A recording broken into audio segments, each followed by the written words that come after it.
सासू माँ की नई सहेली। प्रिया किचन में चाय बना रही होती है और सुमन ड्राइंग रूम में बैठकर मजे से टीवी देख रही होती है। तभी दरवाजे की घंटी बजती है। प्रिया, जरा देखना तो कौन आया है। देखती हूँ मम्मी जी। प्रिया दरवाजा खोलती है तो सामने पड़ोस वाली विमला आंटी खड़ी होती है। नमस्ते आंटी जी, कैसी हैं आप? मैं तो बिल्कुल ठीक हूँ बेटा, पर तेरी सास को क्या हुआ है? आजकल कहीं दिखती ही नहीं है। जब देखो तब टीवी के आगे जमी रहती है। अंदर तो आइए आंटी। अरे ओ दीपक की अम्मा, कहाँ हो? अरे विमला, आओ आओ, क्या बात है, बड़े दिन बाद याद आई तुम्हें मेरी। मैं तो हमेशा ही तुम्हें याद करती हूँ, पर तुम ही गायब रहती हो और आजकल तो बाहर भी नहीं आती जाती। तबीयत तो ठीक है ना तुम्हारी? अरे तबीयत को क्या होना है, इस उम्र में तो कुछ ना कुछ लगा ही रहता है। मेरी छोड़ो, तुम ये बताओ कि क्या चल रहा है गली मोहल्ले में। तुम गली मोहल्ले की छोड़ो, चल तो तुम्हारे पड़ोस में रहा है।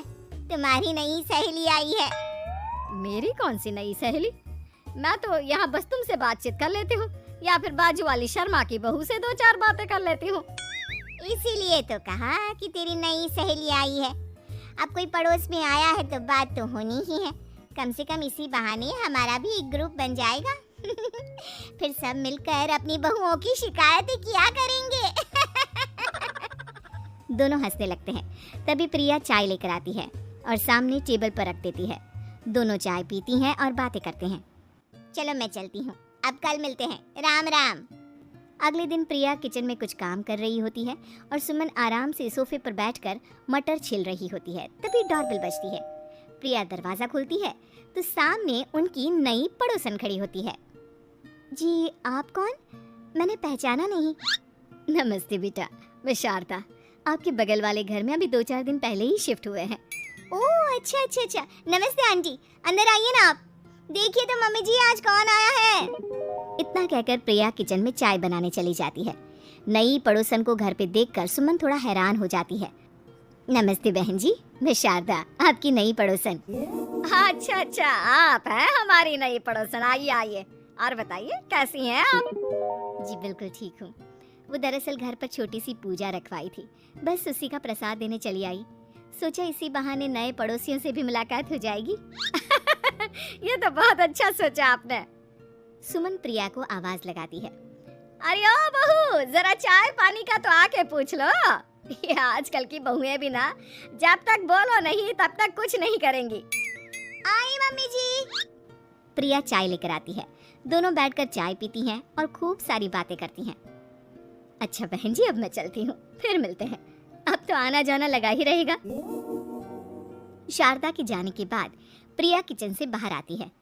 क्या बात है मम्मी जी, आप दोनों को देखकर तो लगा ही नहीं कि पहली बार मिल रही हो। आप दोनों तो बिल्कुल बिछड़ी हुई सहेलियों की तरह बातें कर रही थी। अरे जब दो औरतें मिल जाती है ना, तो बातें अपने आप ही निकल आती है। अब तू अपने काम पर ध्यान दे, बातों पे नहीं। ऐसे ही कुछ दिन बीत जाते हैं। अब सुमन और शारदा अच्छी सहेलियां बन गई होती हैं। दोनों एक साथ मंदिर जाती, मार्केट जाती और कभी कभी तो विमला भी इनके साथ मिलकर खूब हंसी ठिठोली करती। एक शाम तीनों बैठकर सुमन के घर पर चाय पी रही होती है कि तभी बहुत तेज बारिश शुरू हो जाती है। सुमन जोर से प्रिया को आवाज लगाती है। प्रिया, ओ प्रिया, देख कितनी तेज बारिश हो रही है। जाके छत से सारे कपड़े ले आ, नहीं तो सब भीग जाएंगे। सुमन 2 बार आवाज लगाती है लेकिन प्रिया का कोई जवाब नहीं आता। शायद प्रिया कुछ काम कर रही है, इसीलिए कुछ जवाब नहीं दे रही। अरे काहे का काम, आराम फरमा रही होगी महारानी। तभी प्रिया बीमार हालत में अपने कमरे से बाहर निकलती है। हाँ मम्मी जी, क्या हुआ? मेरी तबीयत थोड़ी ठीक नहीं है ना, इसलिए आग लग गई। अरे सारे कपड़े भीग गए और तुझे सोने से फुर्सत नहीं है। सबके सामने सुमन के मुंह से ऐसी बातें सुनकर प्रिया उदास हो जाती है और छत से कपड़े उतारने चली जाती है। सुमन, ये क्या बात हुई? प्रिया ने बताया ना कि उसकी तबीयत ठीक नहीं, इसलिए उसकी आंख लग गई। तुम भी ना खामखा उसे सबके सामने सुना दिया।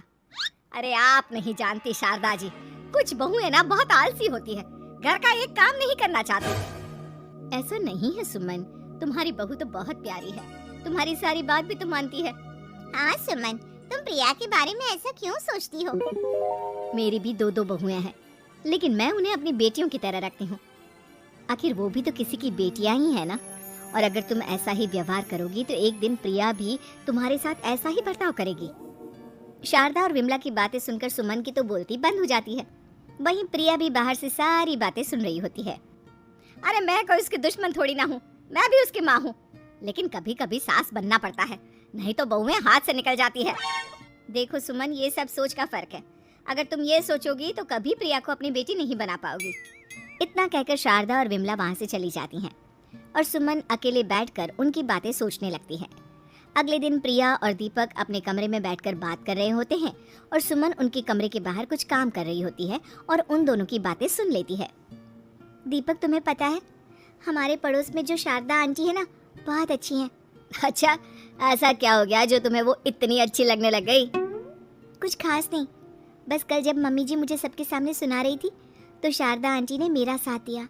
मैं तो सच में हैरान ही रह गई थी जब उन्होंने मम्मी जी को मुझसे ऐसा बर्ताव करने के लिए मना किया। अच्छा, फिर क्या हुआ?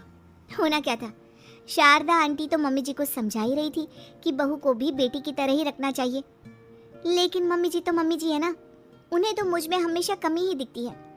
काश मुझे भी शारदा आंटी जैसी सास मिली होती जो मुझे भी अपनी बेटी जैसी समझती। सुमन ये सब सुनकर बहुत उदास हो जाती है और वहां से चली जाती है। प्रिया की बातें सुमन के कानों में बार बार गूंज रही थी। उसे बहुत शर्मिंदगी महसूस हो रही थी कि उसने प्रिया के साथ बहुत गलत किया है। अगले दिन सुमन शारदा और विमला को बुलाती है। क्या बात है सुमन, आज तूने ऐसे अचानक क्यों बुलाया? सब ठीक तो है ना? हाँ, सब ठीक है, तुम दोनों बैठो तो सही। तब तक दीपक और उसके पापा भी आ जाते हैं। प्रिया, तुम भी आ जाओ। क्या हुआ मम्मी जी, आपने बुलाया? हाँ प्रिया बेटा, मैं आज सबके सामने तुमसे माफी मांगना चाहती हूँ। मैंने आज तक तुम्हारे साथ बहुत बुरा व्यवहार किया है, लेकिन तुमने कभी भी मेरे साथ बुरा बर्ताव नहीं किया। मुझे अपनी गलती का एहसास हो गया है, हो सके तो मुझे माफ कर देना। प्रिया अपनी सास की बातें सुनकर हैरान हो जाती है। उसकी आंखों में आंसू आ जाते हैं। प्लीज मम्मी जी, आप मुझसे माफी मत मांगिए, मैं भी आपकी बेटी ही हूँ। वैसे एक थैंक यू तो मेरी नई सहेली को भी बनता है, जिसकी वजह से मुझे मेरी गलती का एहसास हुआ। शारदा बहन, आपका बहुत बहुत शुक्रिया जो आपने मेरी आंखें खोल दी। अरे क्या सुमन, तुम भी ना? तो फिर इसी बात पर चाय और पकोड़े हो जाए। हाँ, क्यों नहीं।